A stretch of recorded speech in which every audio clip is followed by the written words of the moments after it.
As we've been reporting, Amazon Prime Day is upon us. The annual shopping event allows Amazon's 85 million Prime members to shop till they drop. The one area that the tech giant has yet to conquer is luxury. That is where London-based Farfetch would like to come in.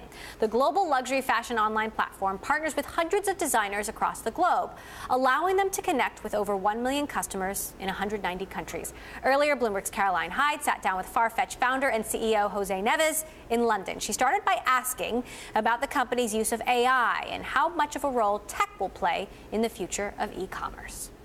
Absolutely. We use a lot of data. As a marketplace and as a platform, we have more data than really anyone in the industry. So we are able to leverage that data both in terms of the way we do marketing, so being more targeted and more efficient in terms of online marketing, but also in terms of how we personalize the experience for the user. And that will be a key unique competitive advantage if we're able to really seize that opportunity in the future. Marketing, where do you look? Is it social media based? Is it the customers that already come to you? What do you find works the best? Like everything these days, it's everything. It's a mix of everything. We do mostly digital marketing in terms of money spent.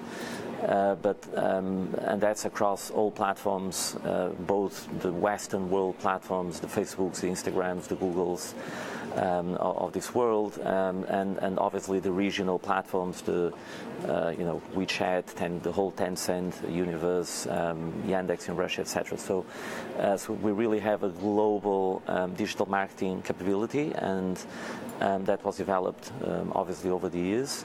But things like PR and comms, they are becoming more and more important actually. So there's this irony that PR and comms as probably the marketing's oldest art and science is coming back as a vital part in the digital company's positioning and strategy.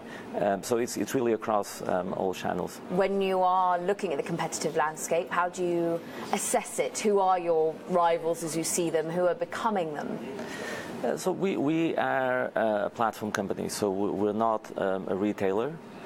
We don't hold any inventory, so we really do not compete with any retailer, be it a department store or even an internet, pure digital retailer. They could be partners of Farfetch and sellers on the platform.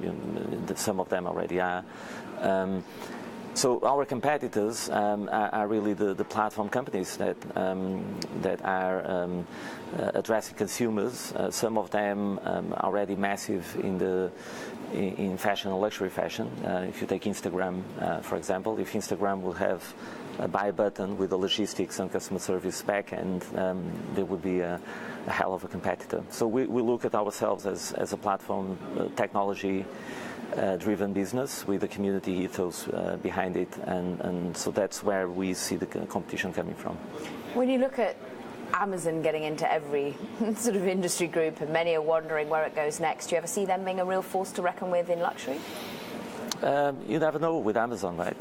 So definitely it is a large category globally. Amazon are very successful in fashion. They're now one of the top fashion retailers or sellers in the US already, even compared with brick and mortar companies. So they've been very successful in fashion. Luxury, however, has an emotional and aesthetic component, which I don't think Amazon has cracked yet, and this is the reason. And in my view, it has to be part of the DNA and the culture of the company. Otherwise, very difficult to steer what is a transatlantic cargo ship.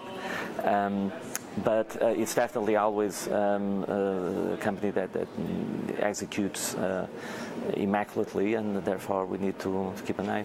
What about, therefore, Brexit? Did it affect you at all? Has it affected the business? Has it affected the source of talent here in the United Kingdom for you to be able to... Not yet in terms of the pool of talent. In terms of the macro variables of the business, it really doesn't have a major impact on Farfetch because we're completely global in terms of trading. Supply from 40 countries going to 180, so whatever happens in one part of the world is compensated by another. So that is relatively controlled, at least for us. For other businesses, it will be a bit more complicated. The talent and people part is obviously where we're a bit more worried, but it all depends on the government policies, and we hope that the UK government will keep the doors open to talent.